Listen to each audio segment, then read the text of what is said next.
policy positions that have driven this country up to Vision 2050 have been thanks to the engagement of KEPSA and the government. And I think you should applaud yourselves for that. Those blueprints have really guided a lot of what we're doing as a country. And our president now, implementing the plan and the bottom-up economic transformation agenda, Your Excellency, we must build together with the private sector. Right now, as the county of Nairobi, we're looking at the next 25 years. In 25 years, 10.5 million people will be in this city. Our population will grow. 65% of the world, is going to be in Africa. Our generation is really young. Our median age is 19. We must do the same thing that KEPSA is so good at in planning for the future. So in January, I'll be coming to you to contribute some of your ideas and your members on the Nairobi Vision 2050 planning steering committee. We must do it together, just how you did it for the country before. The future will not plan itself. In 1950, 22% of the world was in Europe and 7% in Africa. In 2050, 25% of the world will be in Africa and 7% in Europe. Unless we future-proof, and of course 65% of those will be in cities. So unless we start planning forward, even as we grapple with the day-to-day challenges that we're facing, you've mentioned water, which I will just mention something small about, physical infrastructure. You know what happens when it rains with the floods, what happened in our city.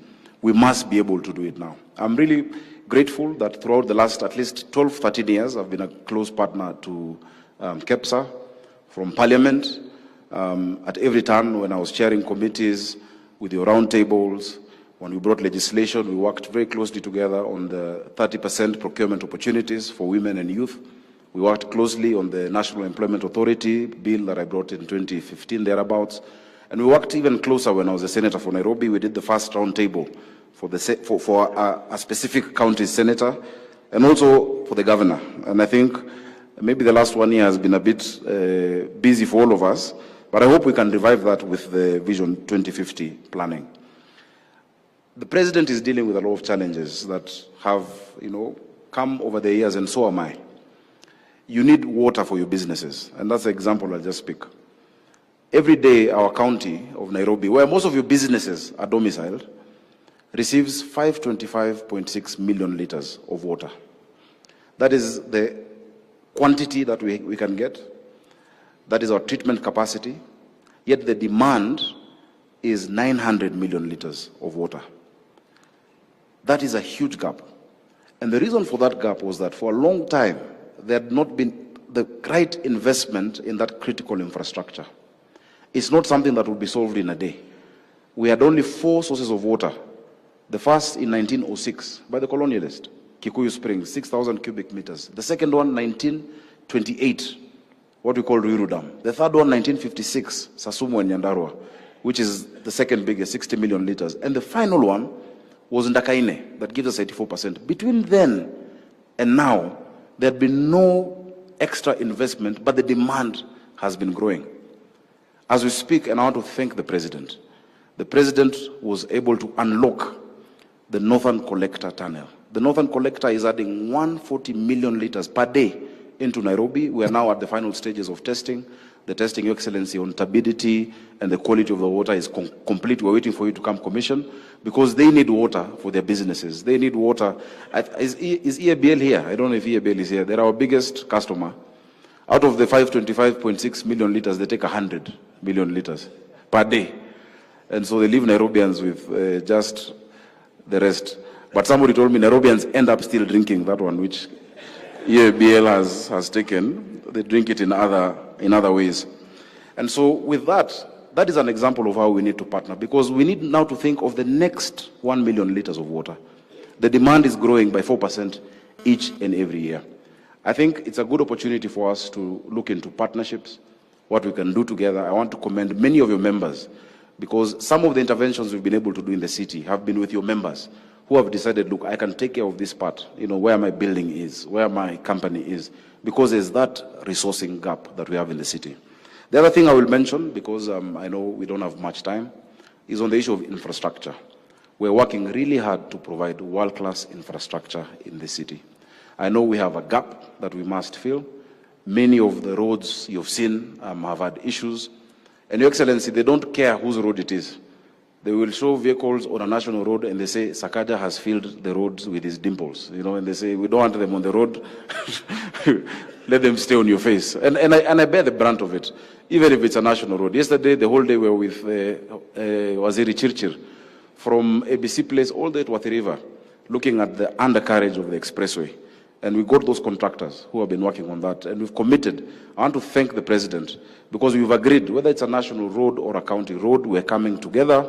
The President has committed to inject money. I will not say how much, Your Excellency, so that it doesn't change. I know what you and I have agreed on.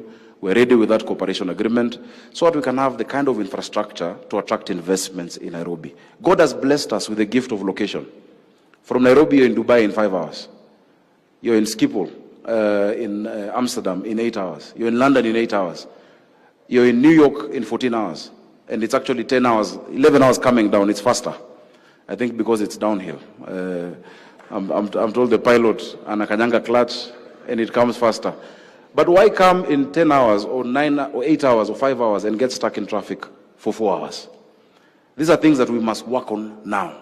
The BRT program.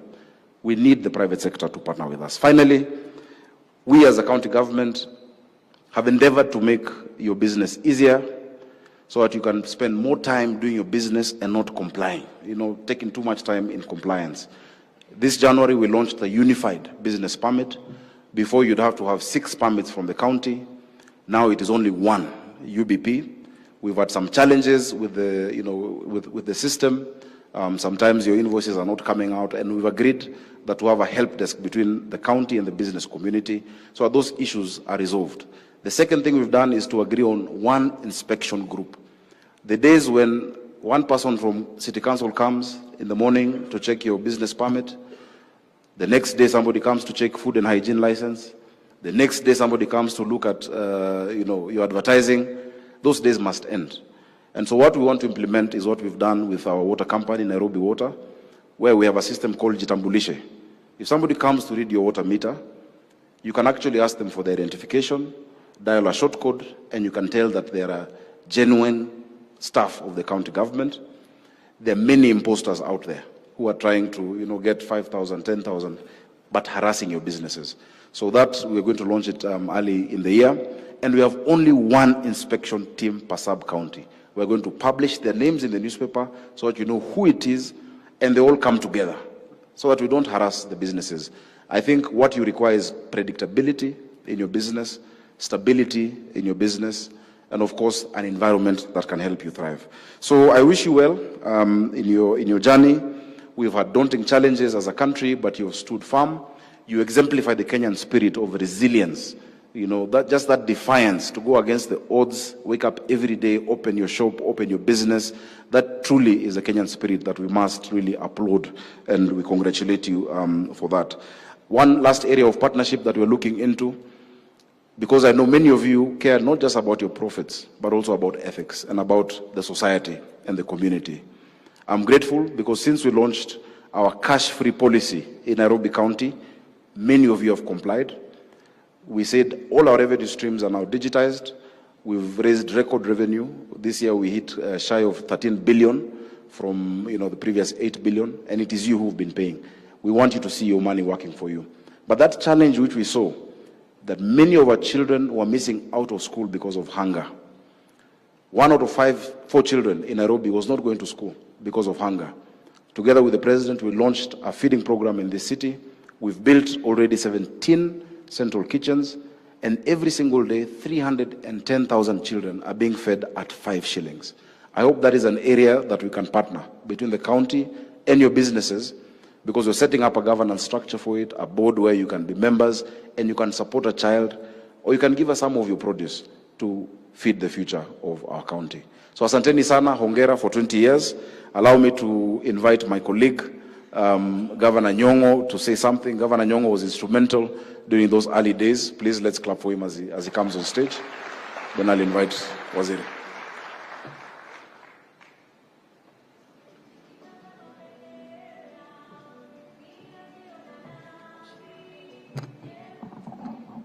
Thank you very much, my brother Sakaja, Your Excellency, the President of the Republic of Kenya, William Ruto, the Chairman of KEPSA, ladies and gentlemen. I stand here with a lot of nostalgia because when I see Manu Chandaria there and I see Mike Eldon there, and I think I saw Samuel Mwale. I was just asking about you the other day. I'm glad I've seen you because I need you for something. So, thank you so much. 20 years ago, Mr. President, when I was Minister for Planning and National Development in the NAC government in the Republic of Kenya, NAC has just taken over after many years of struggle and frustration among Kenyans of a government that didn't care about the people. And it was, people were excited in this country. Citizens were arresting the police on the streets for taking bribes. And we were all very excited, and the President Mwai Kibaki, gave me the opportunity to serve this country as Minister for Planning and National Development. I could not believe the interest people showed in trying to get a blueprint for the future of this nation. I will not go into this, that's nostalgia, but what happens at Raja Lodge in Mombasa, when we all came together to discuss this future, is what gave birth to KEPSA. And in that regard, then we thank Mwale, Mike Chege, and David D, who are part of my advisory team, and Manu Chandari and Mark Eldon, who stood for the private sector in discussing how we can work together. And I discussed with Manu over dinner one day, and I said, look, why doesn't the private sector come together rather than come to us as Kenya Association of Manufacturers, Kenya whatnot? Just come together one body, because we're one government, so that our discussion can become more efficient. The speech I'm going to give today, Your Excellency, is a summary of this reminiscence that we have as we mark the 20th anniversary of KEPSA. Today, December 2024, KEPSA marks its 20th anniversary. Formed as a Kenyan umbrella organization to bring together local businesses and connect them across the globe, KEPSA has made great strides. KEPSA was formed in 2003 as part of institutional reforms under the National Rainbow Coalition, NAC government, after Kenya had slid systematically into the abyss of underdevelopment and hopelessness in previous years. Premised on the development blueprint of economic recovery strategy for wealth and employment creation, KEPSA came into being to give a voice to the business community at the policy table. NAC recognized that this important constituency would be instrumental and responsible for the recovery by generating wealth to create jobs. By the way, as a parenthesis, civil society almost killed me for talking about creation of wealth and not talking about poverty reduction. So I said, you cannot reduce poverty if you don't create wealth. You cannot create employment if you don't create wealth. So the two are interdependent. So we must think of wealth creation before we think of poverty reduction or employment creation. Today, the vision of creating KEPSA is self-evident. In an economy that registered 7% growth from 2003 to 2007, from a negative 0.2%. This recovery also resulted in Kenya being able to rely entirely on its taxes to meet its recurrent expenditure needs without any appetite for debt. But what has KEPSA itself achieved? In commemorating this milestone, some of its achievements are the following. It has grown its membership to 64 business associations in Africa and 283 corporate members alongside a significant number of small businesses, constituting 90% of its membership that they have helped to innovate and grow. 2, effective public-private dialogues with the presidency, cabinet committees, ministries, judiciary, legislature, county governments, resulting in Kenya's rise from 136th in 2015 to 56th in 2020 in ease of doing business ranking.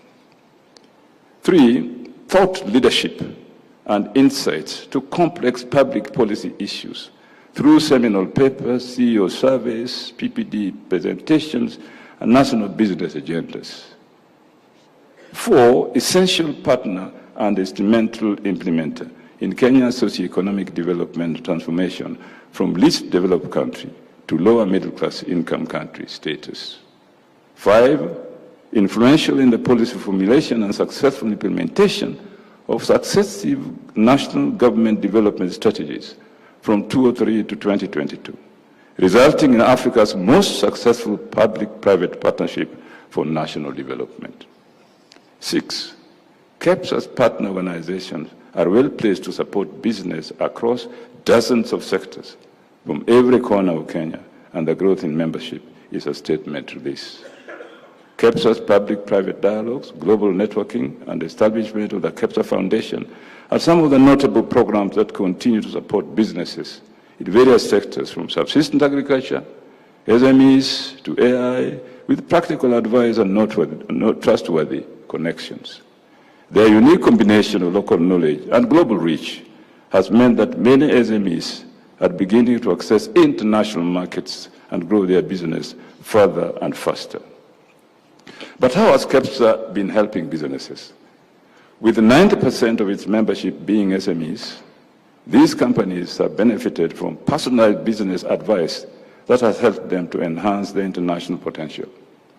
KEPSA's thought leadership, tapping into the collective thinking of its membership, has been instrumental and influential in this regard. Secondly, a significant number of SMEs have made critical growth-oriented international business connections through KEPSA-led initiatives, such as inbound and outbound trade missions and brokerage events. Many of KEPSA members are experiencing vertical growth, that is, from SMEs to middle-sized and ultimately large companies, from tailored innovation support services and strategic partnerships locally, regionally, and nationally. But KEPSA faces certain challenges.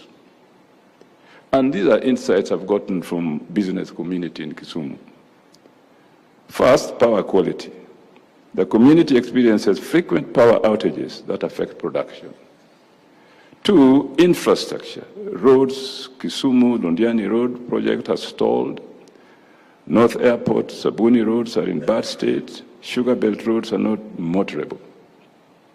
There is also the issue in security that as a county government we are very concerned about, and we are working together with the national government through the county commissioner's office to deal with this issue. And further, tax and regulatory environment is unpredictable, affecting long-term planning. There is a need to simplify the local tax administration. These challenges from Kisumu are said to be experienced by the Kenyan business community, as they all relate to roles that are the responsibility of the national government. What is KEPSA's future? I will just speculate from the point of view of not being a member, but looking at what you do. Notwithstanding KEPSA's short existence, many companies have benefited from its support. Companies across Kenya and beyond find it a reliable partner with a proven track record in helping them achieve their growth ambitions. Building on this success, KEPSA's overarching goal in the future is to improve Kenya's global competitiveness by continuously improving the business environment. The private-public dialogues, together with thought leadership, will be enhanced in a quest to achieve Kenya's competitive agenda, anchored around 1, ensuring that the cost of material inputs for businesses offer competitive advantage to Kenyan companies by reviewing the cost of compliance that take the form of administrative costs, taxes, and regulation. Secondly, efficiency of utilities, water, energy, telecoms, as Sakaja said, in their distribution, consistency and reliability of service provision. Institutional, policy, and regulatory burden significantly increase the cost of service delivery, which the utilities pass on to their clients. And 3, supporting high productivity by evaluating and reviewing labor cost compared to East Asia, that is emerging as commanding the global growth market in the next decade by 50% against price increases and political uncertainty in Eastern Europe and the Middle East. And 4, trade and logistics that facilitate competitiveness, ensuring that inbound and outbound national transportation networks, roads, railways, ports, airports, marine, and so on, attain cost efficiency by improving facilities for production, e.g. special economic zones, industrial parks, export promotion zones, urban and peri-urban industrial areas, and so on. And finally, ladies and gentlemen, affordable cost of finance to spur business growth, targeting the export market. This will include examining capital and operational expenditure, financing of trade facilities critical in the drive for competitiveness and openness of the market. I do believe that KEPSA will champion the growth of this economy, Kenyan economy as a whole, if indeed, as they have done and as their program shows, and I look at it very carefully, all these initiatives are successful. I thank you very much, Mr. President. Thank you for listening to me. I'm sorry, being partly a professor and a governor, when I got opportunity to speak at a professor, I take too long. Pole.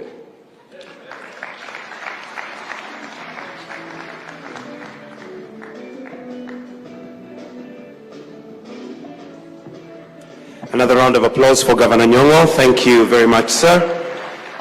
And at this point, Your Excellency, I would like to now call upon the Cabinet Secretary, Ministry of Investment, Trade and Industry, Honorable Salim Mvurya, who will in turn invite His Excellency the President. Karibu sana waziri. Tumpigie makofi tafadhali.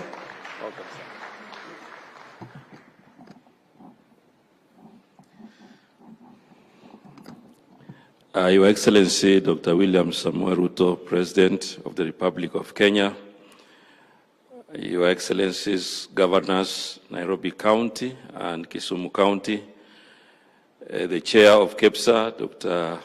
Bedi, and also the CEO, the Executive Board, ladies and gentlemen. Your Excellency, allow me, before I invite you to speak, to just make a few remarks, especially now that this is a celebration for 20 years. So I want to congratulate KEPSA for the 20 years anniversary, because in 20 years you have really made a huge contribution to the development of our country, and especially economic growth. As a ministry, Your Excellency, we have had a very close engagement with KEPSA, and KEPSA have been very responsible for the Finance Act of 2023, where a number of issues that they had raised were included, including the Finance Bill of 2024.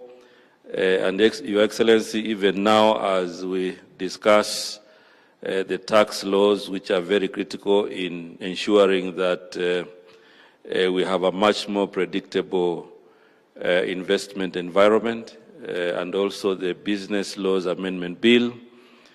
All these pieces of legislation, Your Excellency, have a very big input from KEPSA. I also want to recognize KEPSA's contribution to the implementation of Vision 2030 and also the National Plan. And as a ministry, we will continue to work with you so that we enable a much more friendlier business environment. Your Excellency, one of the areas that is also very critical is also to acknowledge and appreciate that within your transformative agenda, Your Excellency, you have created new horizons that KEPSA can also benefit and also take advantage of, especially on matters of the digital and creative economy, which is a very new area in terms of technological investments.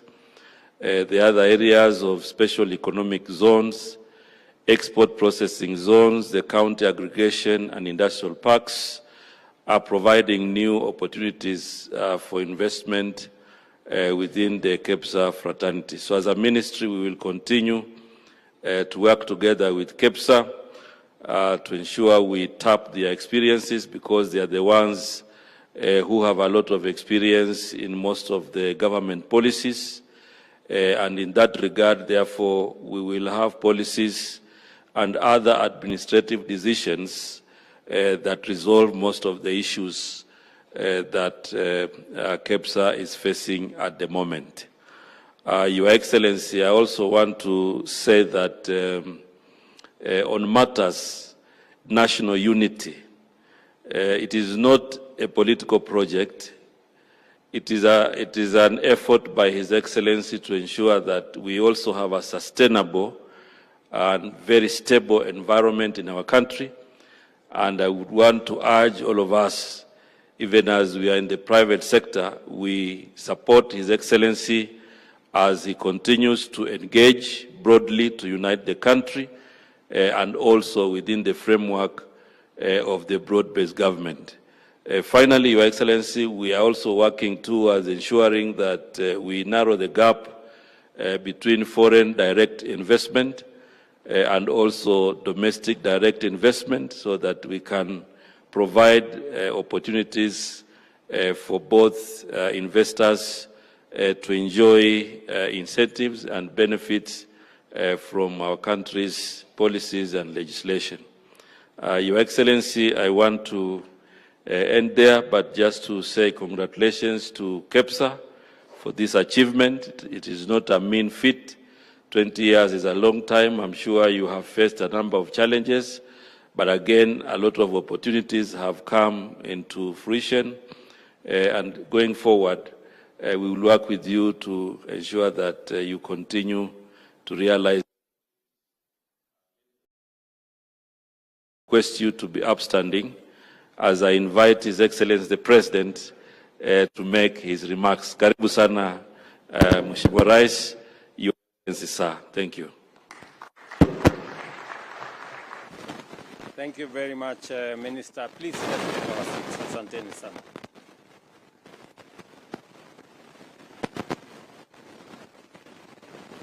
Thank you very much. Excellencies, honorable members present,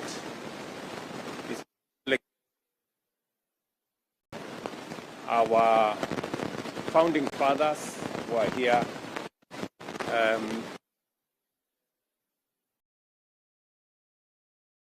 I'm honored to join you this evening to celebrate KEPSA's 20 years of transformative contribution to Kenya's socio-economic development, a milestone that highlights the power of partnership and collaboration between the government and private sector in driving national progress. Over the past 20 years or 2 decades, Kenya's economy has experienced extraordinary growth. A consistent GDP growth rate of 5.6%,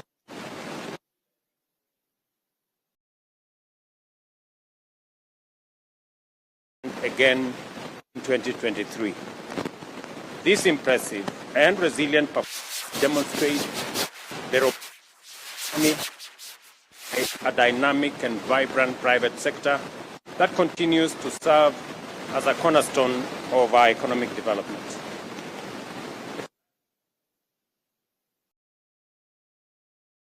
Critical areas of our economy, from agriculture, which employs over 40% of Kenyans, the service sector,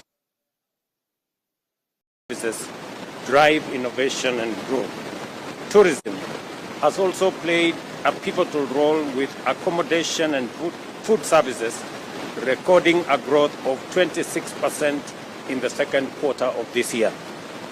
Together, these sectors form the bedrock of our shared prosperity. Recognizing the central role of the private sector, the government of Kenya has prioritized creating a conducive environment for business through initiatives that are being undertaken by my friend Salim Vuria and the State Department's charge. These platforms facilitate continuous dialogue between government and the private sector, ensure the implementation of necessary reforms, and promote policy alignment to drive economic growth.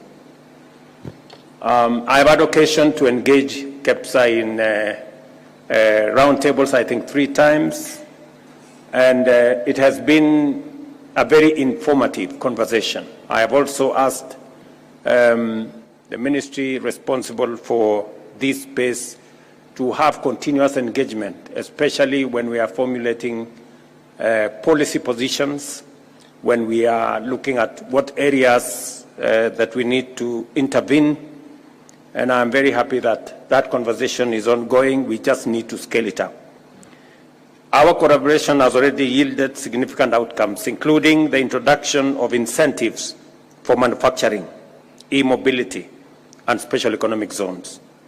These measures, alongside streamlined tax refund mechanisms, have boosted investor confidence and enhanced Kenya's global competitiveness. You all remember when we had this conversation about tax refunds. And we made the decision that because we were having a monster of a problem that seems to be non-ending, we took the policy decision and passed it in Parliament that if KRA owes your business and in 6 months they are unable to pay you, the next time you are supposed to pay KRA, deduct the money that they are supposed to pay you before you pay your taxes. That way, we make sure that we have a win-win arrangement, that if KRA delays in paying your refunds, there is no justification for you to pay the next until you get your refunds. So you net off, and I think it's managed to improve things on both sides. I think KRA are now much more forthcoming whenever they are processing those refunds. These measures, alongside streamlined tax mechanisms, have boosted investor confidence and enhanced our competitiveness. On the macroeconomic front, deliberate policy interventions have stabilized the Kenya shilling, leading to a 20% appreciation from Kenya shillings 162 to the dollar in February 2024 to Kenya shillings 129 today. Inflation has fallen to a 17-year low, declining from 9.6 in September 2022 to 2.8 this month. Additionally, foreign exchange reserves have surged to US dollars 9.5 billion, ensuring robust import cover and strengthening our financial markets. You all remember 2 years ago we had a big challenge. In fact, the first group that I met were the oil marketers. And the oil marketers were really in trouble because we spend close to $500 million every month to service our oil products imports. It was a big challenge, and we managed to design an innovative mechanism working with local banks and structured what many people did not think it was going to work. But today, we have a working mechanism that has removed pressure from banks. I remember banks had become rationing dollars that are available to importers.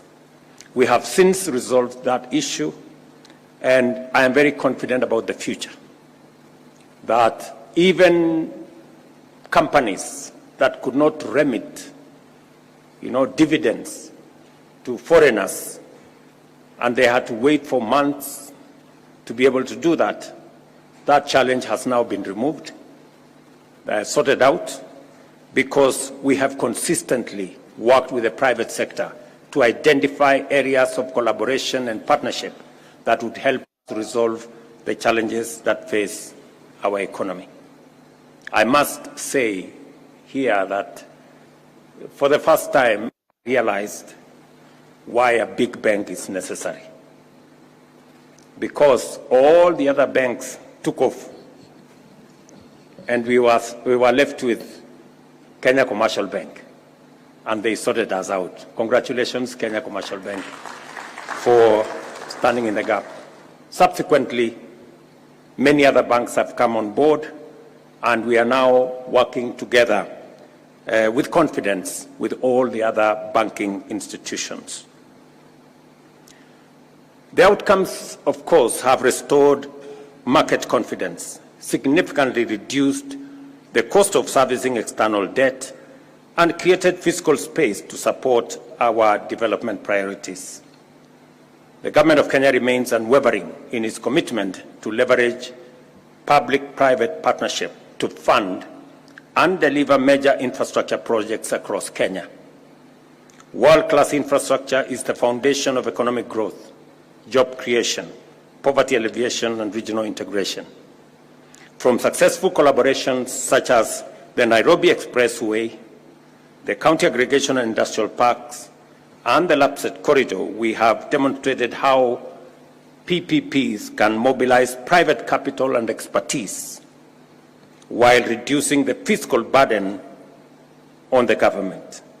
Moving forward, we are expanding this model to critical sectors, including transport, energy, water, and affordable housing, to ensure sustainable and efficient delivery of projects that transparently and efficiently meet the needs of our people. Let me say this, that private-public partnership is the way to the future.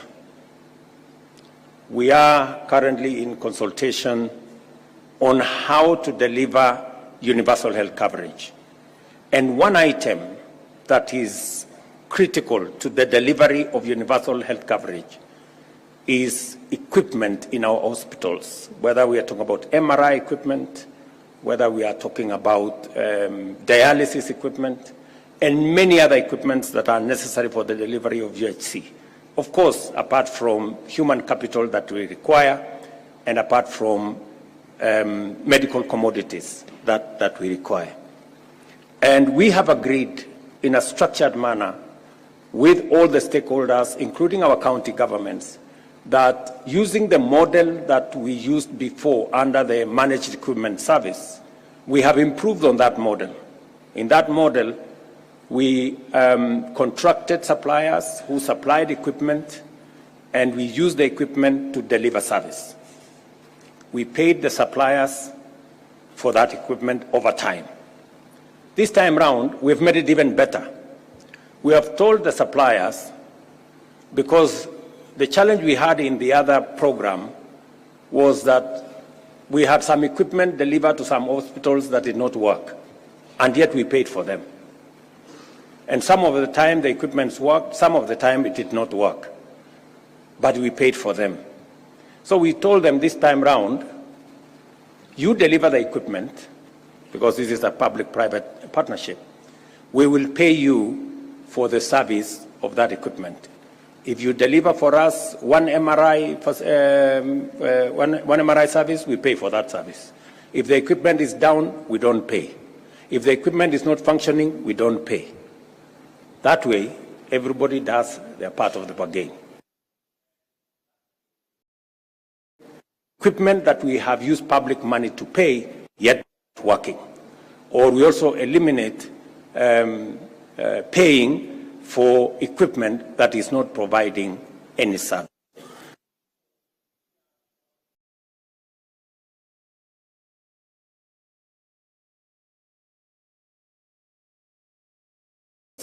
That you can fly from Dubai 5 hours, but you can also spend 3 hours. But thanks to the expressway,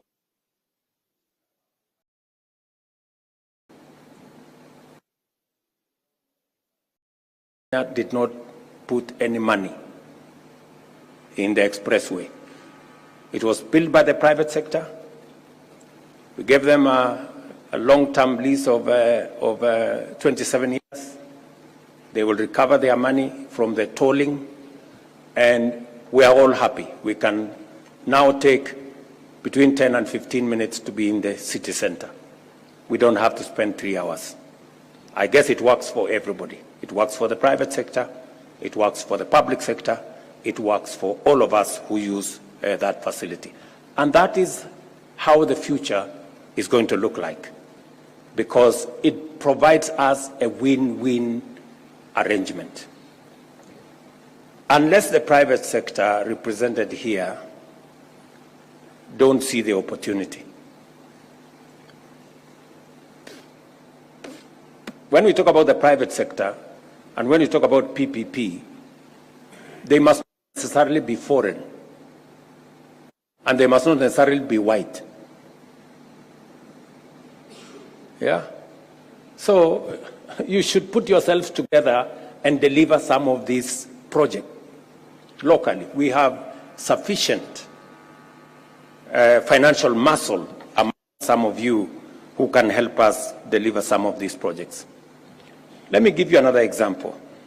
The governor of Nairobi again has said ably how we are going to give him 140 million liters every day. We invest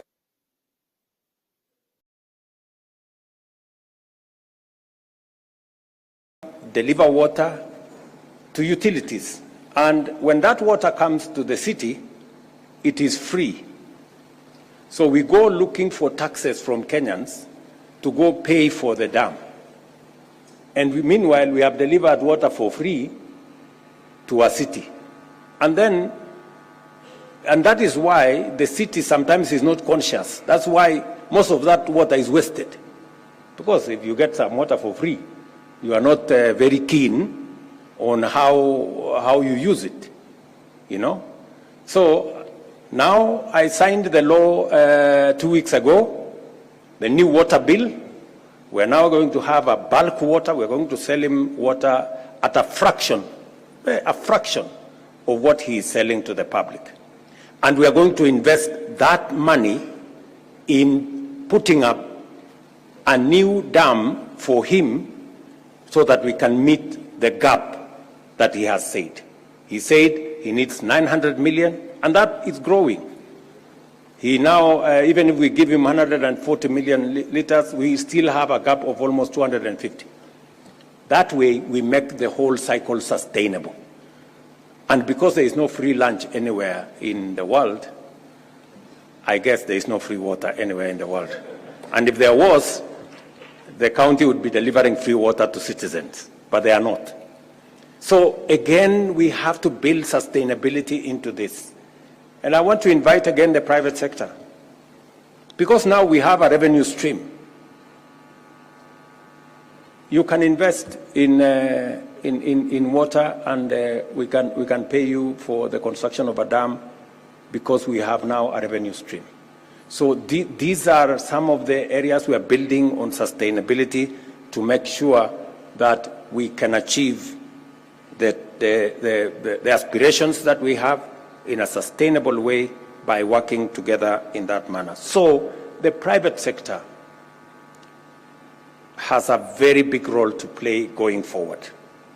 Whether it is in delivery of our electricity, all of you know that today, it is the private sector that invests in our electricity. Through the power purchase agreement, once we give you a power purchase agreement, you can put your money in generating electricity. And that is what is going on with all the green energy we are producing.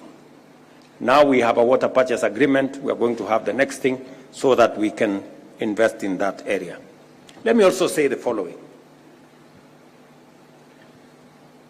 Because we are discussing about KEPSA and the private sector and what they can do. Look at what we did with Kenya Power.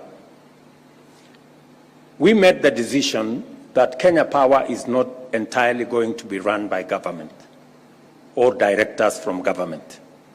That is why we surrendered 4 director positions of Kenya Power to the private sector.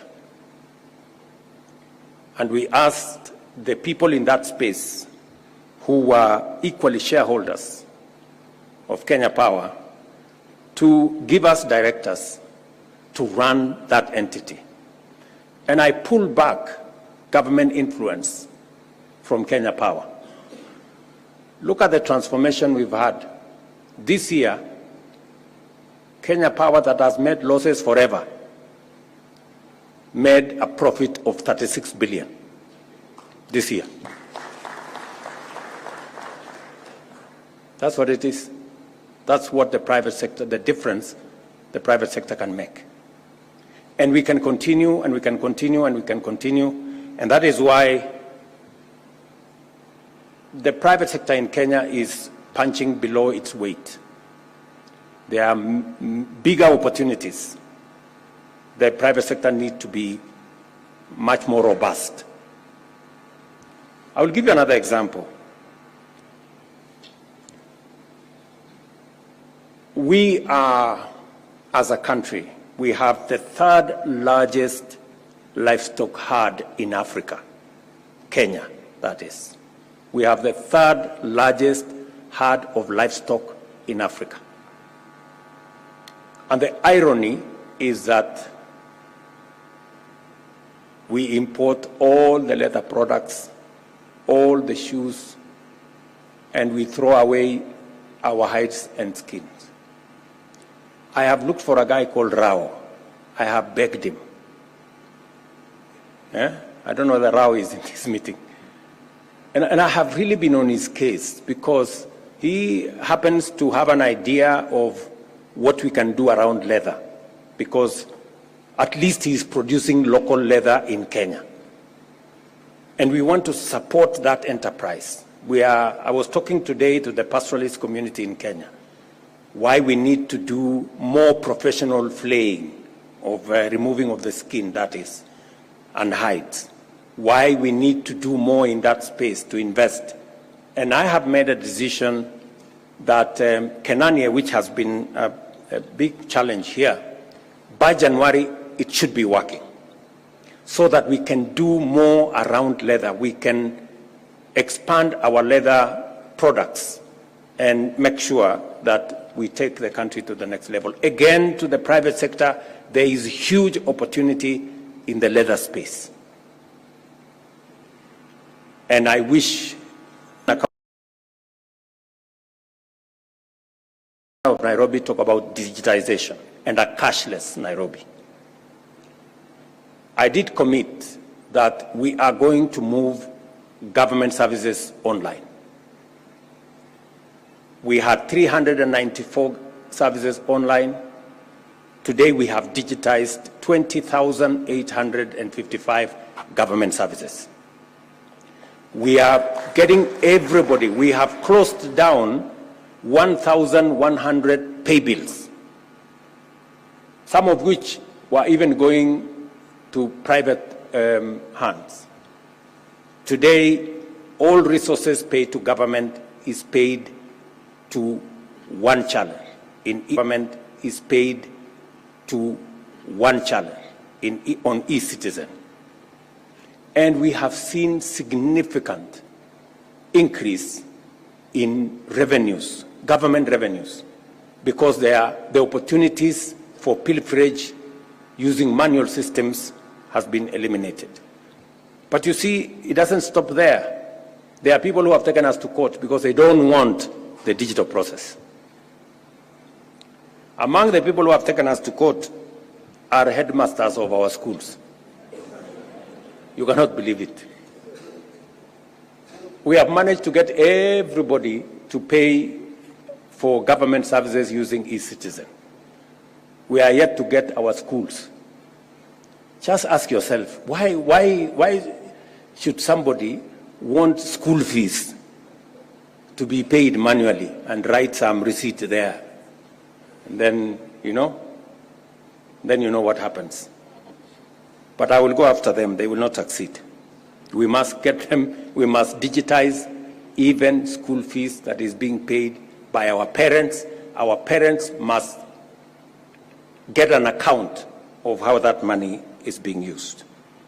So that whole space around digitization is a program that will help us enforce accountability, enhance integrity, and make sure that we can account for resources that are given to us by the public.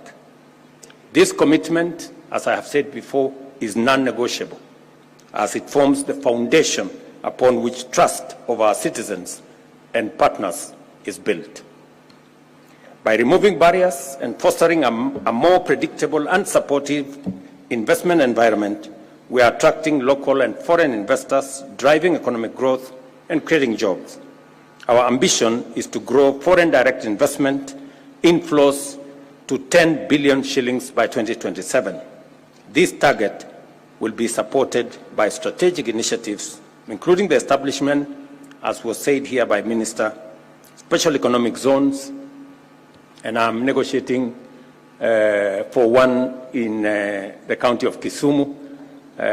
Professor here asked me that we have 7 new special economic zones, and one of them is going to be in Kisumu, and to enhance infrastructure, as was said by Professor here, roads, making sure that we unlock our roads infrastructure. Again, there is an opportunity for private sector to play a part in some of the things we are doing around securitization of some of the resources to unlock the resources for us to do the roads, and policies designed to boost investor confidence.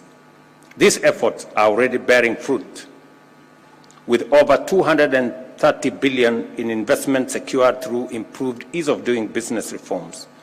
Kenya is now well positioned as a regional investment hub, leveraging its strategic location, robust innovation, and strong public-private partnerships to unlock opportunities and drive shared prosperity.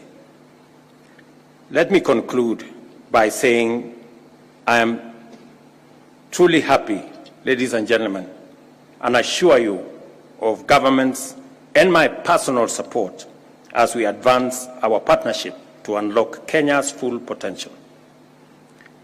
From 2025, that's in a few days from now, we will introduce the quarterly dialogue sessions with the private sector to address bottlenecks to doing business and explore opportunities for deeper collaboration. All I ask you as private sector is to find mechanisms of bringing this umbrella body, bringing everybody on board, including our friends at the Chamber of Commerce, so that we can work together. Additionally, we shall launch a dedicated effort to better coordinate business climate reforms, ensure that Kenya becomes the natural home of global, regional, and domestic investment. We will continue to expand the horizon. As you all know, we successfully negotiated the Economic Partnership Agreement. We are in the process of negotiating with the US. I know many of you are wondering whether AGOA is going to be renewed. Let me confirm to you that it will. I have it on the authority of many of my friends in that country, and I believe that the new administration is also going to support our AGOA plan. Once again, congratulations to KEPSA for 2 decades of extraordinary achievements.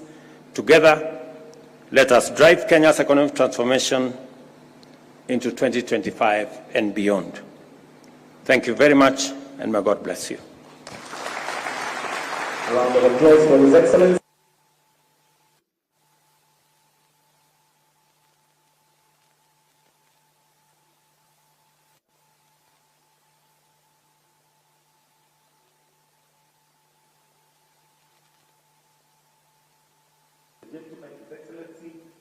Take a few questions as we now progress with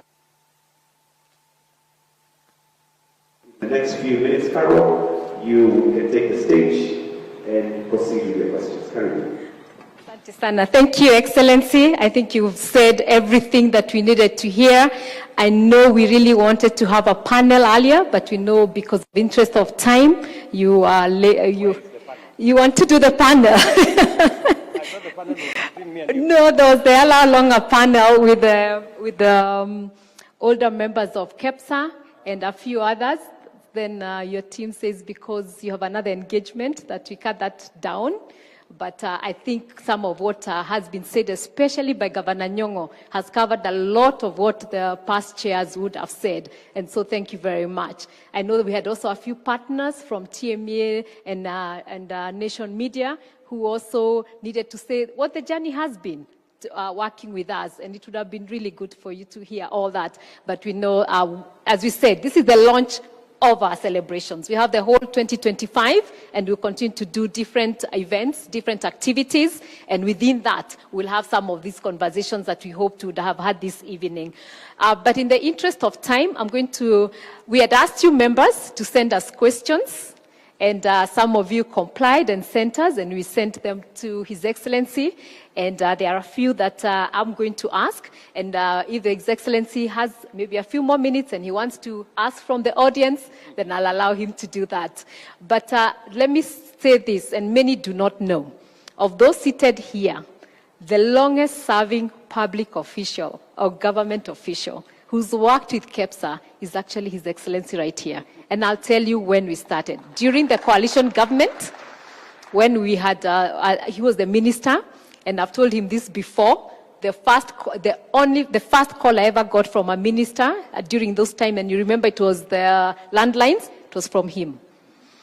And after that, he was the deputy president, we worked with him, and now he's the president.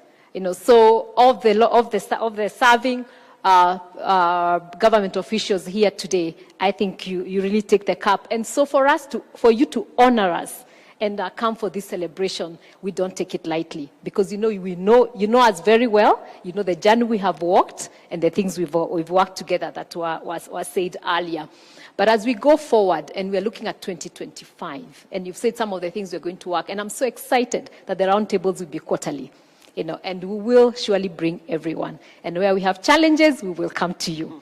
And I know you will resolve them. As we look forward, we've had the story of our history. And I think Governor Nyong' captured it very well. But we are looking forward.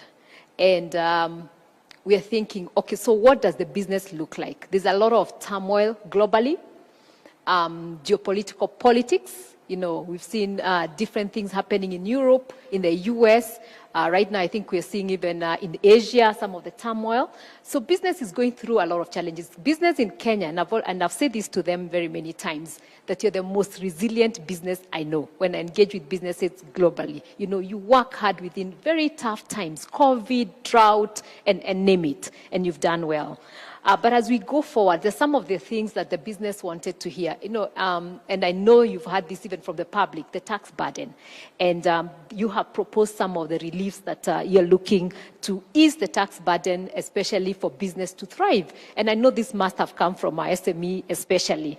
And maybe briefly, the President, you'd tell us, what are you looking at in terms of alleviating some of this burden so that we can grow even bigger and more businesses in this country? Thank you very much.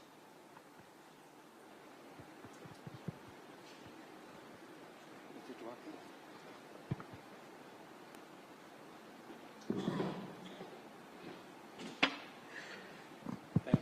Thank you very much, Carol. The issue of tax is an important conversation for all of us to have as a country. I will be signing on Wednesday tax reliefs that were proposed to us in the business amendment bill that is now on its way to my desk. This is specifically to provide relief for areas where we felt maybe business took a beating, so to speak, whether it is on our health issues or on our housing issues. Now, the people who are paying more because they earn more, they are going to have a relief, to enjoy a relief, which means we can take off some of the burden from them. Secondly, when you look at some of those interventions, let me speak about housing. I mean, the business community should be looking at what is housing doing. Housing means we do more still feel companies should be looking at opportunity. 200,000 housing units every year means we consume more steel. It means we consume more cement, and that is the reality. It means we have more transporters. It means we are doing more business. We are driving the economy more. So I would want the private sector to look at the opportunities we are creating in some of the interventions we are rolling out, whether it is in housing or even in universal health coverage. We are importing 70 billion shillings worth of health commodities to Kenya. And I have given firm instructions to the Ministry of Health through KEPSA, not KEPSA, KEPSA, that any product we produce in Kenya, they get the first priority whenever we are procuring. And we had a meeting here with all our manufacturers of health commodities in Kenya, and that is the policy decision, and that is the law that we have given to KEPSA as we talk now. So, as we robustly invest in the health of our people, there is opportunities being created in health commodities. There is opportunities being created in other sectors. These are areas where we need to look at. Even as we provide relief for those who are contributing, we must also look on the flip side and look at the opportunities that these interventions bring. And I expect the private sector to take those opportunities, pick them up, and drive into investment and into opportunities for growing our economy.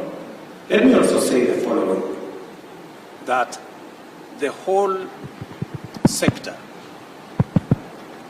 Is there a problem with the mic? Maybe I can borrow yours.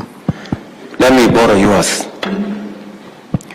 The whole space around how are we spending our taxes? Are we being responsible about how we spend our taxes? That is very important to us. We are putting some of these investments in areas that are of necessity. Our education system was collapsed. We've had to enhance the budget to our education system because 23 of our 40 public universities were at the verge of bankruptcy. We had a shortage of 110,000 teachers. We were staring at a whole education, competence-based education system that was not adding up. We've had to put some money in the social sector. You understand how important that is, so that we can continuously generate the human capital that is useful to your companies and useful to our country. We have also had to look at areas of how we service our debt. Many people had given up on Kenya, and many people thought Kenya was going to go the route of other countries and that we were headed to a default. We've made sure that we have not only avoided a default, we are actually taking a new trajectory. Today, because of some of the interventions we have put in place, our inflation has significantly come down from 9.6 to 2.8. Our exchange rate has stabilized, and our interest rates are beginning to come down. You all know the central bank brought down the CBR by 75 basis points this month. Now we are at 11.25. So progressively, we are creating an environment where the private sector can have access to one of the most important things Betty said, that is access to capital. The more we crowd out by excessive borrowing by government, the more we create a situation where the private sector cannot access credit. Let me also say this finally. I've had to make the difficult decision that we haven't been able to make for the last 10 years, to think about our savings as a percentage of our GDP. I'm very happy that today we have been able to make that decision. And what we were doing in the past, where all of us were contributing, 200 shillings to NSSF and all that, and we didn't have quite a clear mechanism of how we are going. Today, that has changed. We are now moving in a different trajectory, and we are creating a bigger pool of patient capital, of patient money, that now can progressively be available for us to manage our borrowing, our interest rate regime, and I'm sure going into the future, in the next couple of years, we will be in a better place than where we are today. But we've had to make those decisions now. And I decided that I am the guy who is going to make those decisions, however difficult they are. Thank you. Thank you very much. You've actually answered two questions in one, which you've done very well. And I think that was a big question because private sector is really struggling with credit, and our banks are doing very well. We are very excited about that, but we felt that how do we minimize that gap? Then there was a question again on ICT, which we've done very well again as a digital economy, and it's an area that we are pushing. And even as KEPSA, we are actually incubating the BPO sector right now, so that the BPO the whole sector, all those associations and all the members can come together as an association, and we're helping incubate them that they can grow. But the SMEs feel that they're not understanding what the plans are, especially for emerging tech startups. We're starting to see taxations on digital products, and the tech startups are wondering, then how will we emerge? How will we become the Microsofts of today with this kind of environment? And so the question is, how do we protect the tech startups as we grow our digital economy? The tech space is a very important space to us. In fact, it is one space that I have really worked hard to make sure that the creative economy is built and is monetized. Many young people in that space did not have access to the monetization instruments. I had to negotiate with TikTok. I had to negotiate with Facebook. And today, Kenya is among the 4 countries where creatives in that space can actually be paid or can monetize that space. And the monetization of that space, some of those people in that space today earn 1 million shillings. You know that? I do. So the question we ask them is, a person earning 20,000 in Kenya or 30,000 pays tax. If you earn 1 million shillings, isn't it just correct that you contribute something to the tax kitty? And especially when we have enabled you to achieve that. I think that makes sense. At least to me, makes sense. Because, and we have put enough threshold so that we don't tax the small guys. Number 2, we now have a startup bill in Parliament that will now provide a whole legislative framework for the growth of our startups.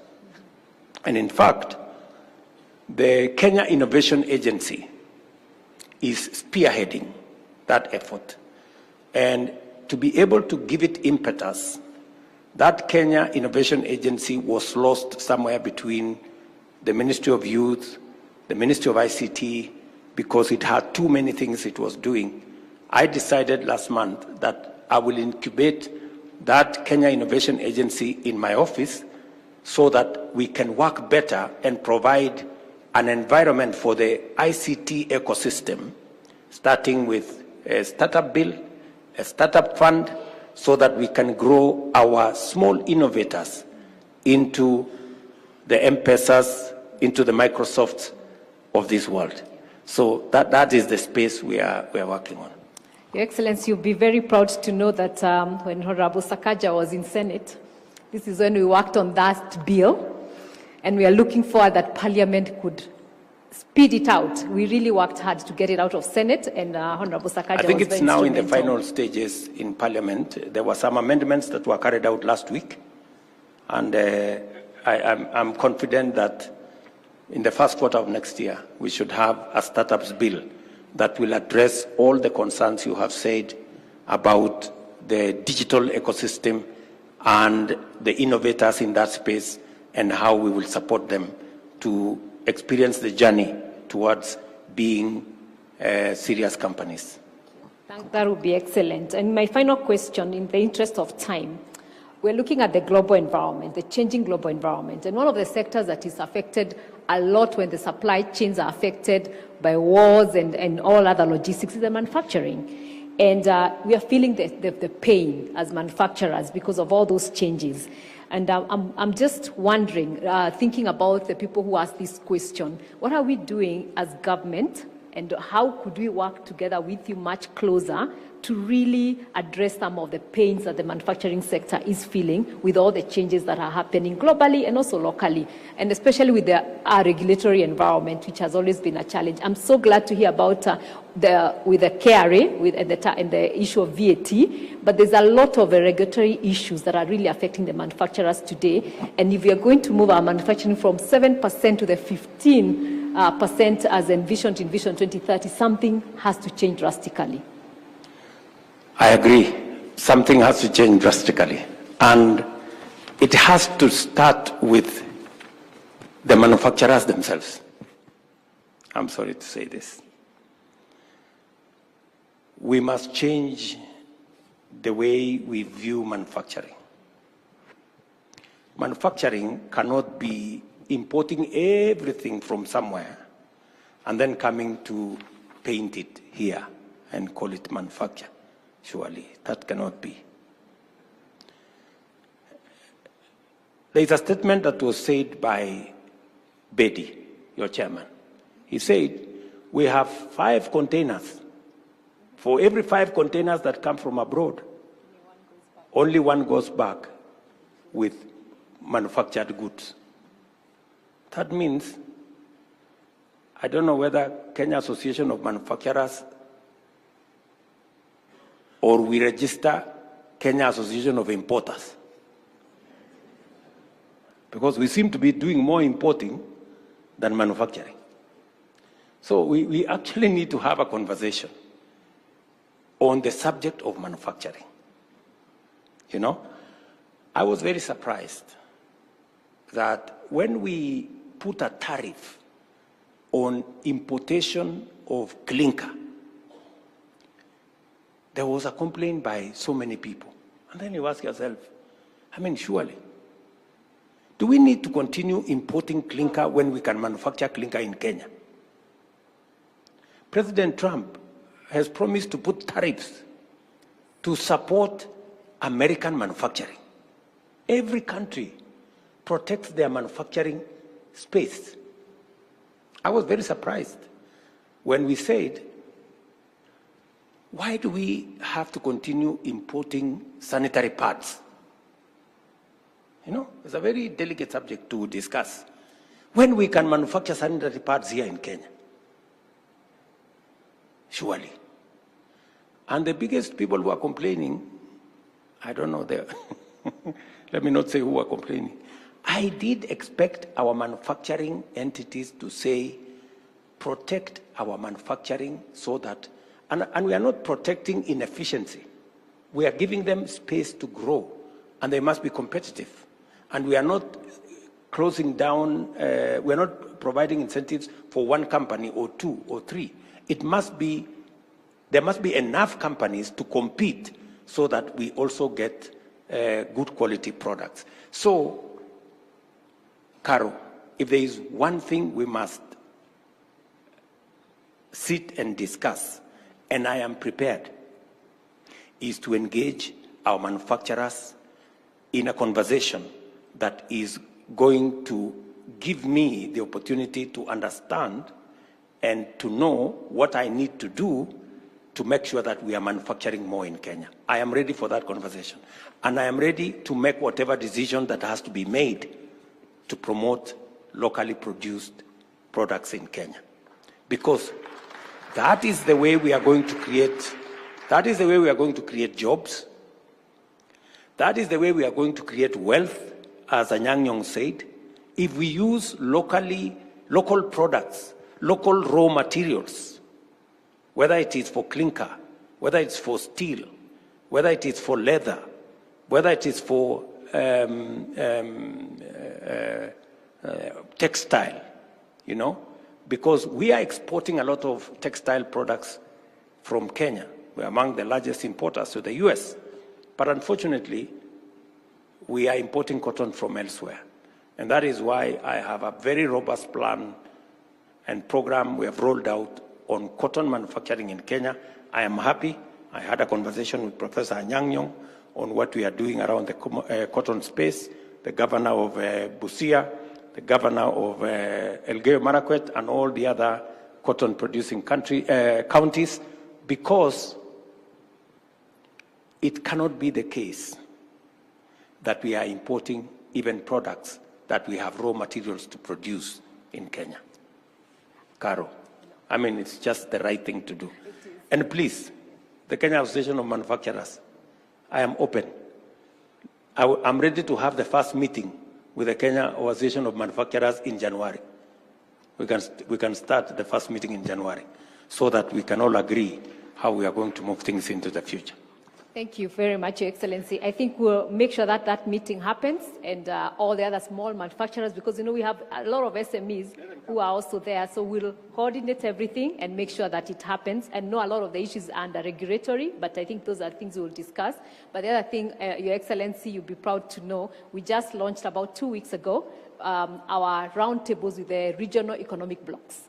So that way, we're also engaging the economic blocks of the counties on these same roundtables and making sure that, because that's where the businesses are, this is where the raw materials are, so that by the time we are coming to you, we have established and made sure that everything is done at that level, you know, at the county levels and all that. So you'll be seeing a lot of that happening from next year. I don't know if you want to take any question. I can take one or two. One or two questions? Okay. There is a lady there. Maybe, and Derek will take one gentleman.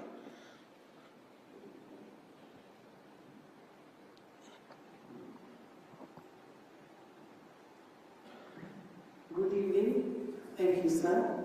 My name is KICC, and I'm in manufacturing within value addition space. And I just want to prepare and ask.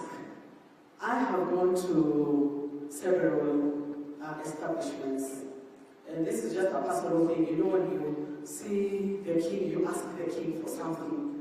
And I have gone and I have dropped my locally manufactured products at Western Hotel. And at Western Hotel, and the chef has approved it. However, I have not yet received. Because whatever it is that I have been able to give, the chef has said yes, but the bureaucracy sometimes within the system can be very discouraging. Because here we are talking about promoting local products, promoting local manufacturers, but yet when we go to the ground, people within the offices, they become stumbling blocks in order for us to be able to to penetrate. So my question to you, sir, is, so my business is Too Much Sauce. That's the name of my business. And we make locally manufactured products such as sauces, marinades, and I want that job. Thank you. Thank you very much, my dear. That question actually should be answered by Caro. Because the establishment you have said is private sector. I run the public sector. Caro is the one. Why do we have bureaucracy in the private sector? Thank you very much. So let's ask a sector question, then but it's true. I think we are learning bad manners about bureaucracies, and we need to show by example. And I think we'll start doing also self-regulation. We have the associations within. I mean, we have the hotel keepers who are our members here, and those are some of the questions we'll be taking to them to start doing self-regulation within their establishments, within the subsectors. Very good. So those people in the hotel keepers, they're called what? The Hotel Keepers Association? Yes, the association should answer that lady. Why Weston is not, has bureaucracy. Any sector question? Sector-wide question? There's a gentleman there. Okay. Thank you so much. My name is Tom Onditi. I am founder, rather Gen Z founder. And I have a question regarding access to government procurement opportunities. So in our space, we've realized that for these opportunities, for you to get as a young founder, it's very hard because you realize that it requires a lot of documentation. Specifically, okay, my biggest problem, let me say from my standpoint, is the requirement of financial documentations which maybe you don't have. And that has become really a big challenge to people in the SME space, specifically young founders. I don't know if it is something that is followed to the latter because many a times it becomes so competitive, and even for those that are marked AGPO, it's very hard for you to get. Thank you. Thank you very much. Competition is the name of the game. You know, any procurement process need to have competitors. There is a woman competing, there will be other people competing in that space. And of course, because standards have to be set, you have to meet the criteria for that procurement. Maybe the question you are asking me is the criteria too onerous for most young people to meet? That's a conversation we can have so that we can see if the criteria is too onerous, locking out almost all the intended beneficiaries. That is an exercise we can interrogate, and we have made it a policy decision as part of our contracting, performance contracting, to make sure that every accounting officer of a government entity must demonstrate how they have met the 30% procurement for AGPO, people living with disability, women and young people. But that is an exercise I am willing to interrogate more and to listen more to your views and your suggestions. I think, Your Excellency, that's a question we've had many times. The processes for young people are almost impossible, so it locks them out. And so they say, you know how we used to have the kazi kwa vijana those days, and you say kazi kwa vijana but pesa kwa wazee, because it would lock them out. And I think that's the same process and something I think we can address together as we go forward.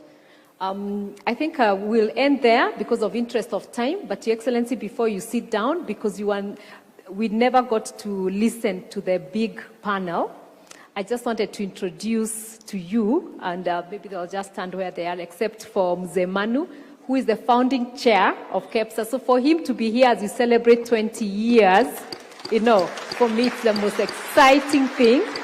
And I really, and he's been a mentor. I think if there's anyone who showed me the ropes of getting to government offices has been Dr. Manu Chandaria, and I really appreciate him. But the others who I'll just mention very quickly, just to stand, they were going to tell you a bit of what their reflections were, and I know we'll be doing it in the course of next year as we go along. Ambassador Dennis Awori. Engineer Patrick Obath, Mike Eldon, and Lee Karori. I think he prayed and you saw him, those ones.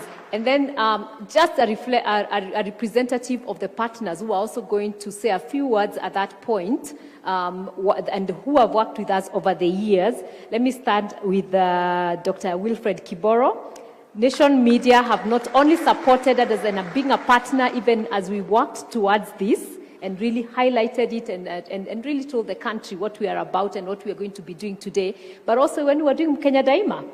You know, there were the media that we worked with very closely, helped us host some of the presidential roundtables with other media houses, and so we really, really appreciate them, and he would have said what that has meant. Then Mr. David Bear, who is the CEO of Trademark. All these logistic works, the border posts, all that work that we have done, we've done with Trademark. And right now, what they are doing with us is helping the SMEs access Africa free trade area. And so we've been saying SMEs need to get out. There's a trade agreement within Africa, but SMEs are not able to do that. But they are really, really working with us to help us on that, and they were going to say that. But then we said we have a foundation, and we talked about the things we've been doing in the foundation, and I know you'll be hearing a lot more, and better places for children and all that, because private sector cannot thrive on its own. And so UNICEF has been that key partner. And again, they are going to share a few words. And I think Ms. Michelle Parazzo, I think she's here. She's really been such an excellent, and UNICEF has worked with us for a long time. And so those are the people, and the people who are going to share today about what the journey, how they are succeeding in today's business. You know, those who are going to share about 20 years ago and what 20 years looked like, but there are those who are going to tell us how they're succeeding in business today because of the work that has been done 20 years by these founding fathers. So we had equity, and unfortunately, James Mwangi is out of the country, but Mr. Moses Nyabada was here, and he was going to share that story, which you know very, very well, and they've been a great support. And then we have John Gashora from NCBA, again, who's going to share that story of success and what that has meant. And then Sheila Masinde, Transparency International, and the work we've been doing around that governance area and working around corruption and all that. Is she here? Or she's left? I think she's left. So that, though I'm just going to give some of those highlights. But as we said, because it's a whole celebration for the whole year, we're going to be able to have events where you can hear some of these stories more and explain that. But I would really want to say thank you on behalf of management and everyone else for what you've done with us and continue to do. This year alone, as the President said, we've had 3 roundtables. And this is considered another engagement with him, which is, we can consider it a roundtable because we've really resolved some of the things that we were thinking about. And again, also with the CCA in September, which again was a very good engagement with the foreign investors. And so we look forward to those quarterly meetings, and we're here to make sure they happen and they work well. Thank you. Thank you. Thank you very much, Carol. I hope you are not blaming me for all those people who missed the opportunity to say something. Because I was here on time when I was asked to be here. I was asked to be here. And maybe I was told you are here from morning. You should have given them an opportunity to do something. Actually, we're here from morning, but because we wanted you to hear the story from the history. Okay, I will create another time, especially to listen to the ancestors. The people who... you create that time and we'll do that. The people who brought this together. But let me say thank you to all of you for accommodating. I have another engagement with, I'm already running late. But it was really good to engage with the private sector, and I look forward to those meetings of where we can, engage and sort out problems so that we can allow our private sector to move on. Thank you very much, Trademark East Africa, for what you're doing, supporting the business space, and all the other partners, UNICEF, Nation Media. I am a great customer of the media. That's and the only unfair thing they do to me is that when they make money, they don't share with me. but I think they are doing a fantastic job in profiling all the good things that is being done, and sometimes all the bad things government does. So, but it is, I guess, it is something that we have it's part of the systems of checks and balances, and we are all happy to be part of it. So thank you very much, and thank you for your time. Thank you very much. And as you wind up, you cut just a slice of cake to mark this event. To the last person at the left or right aisle, I want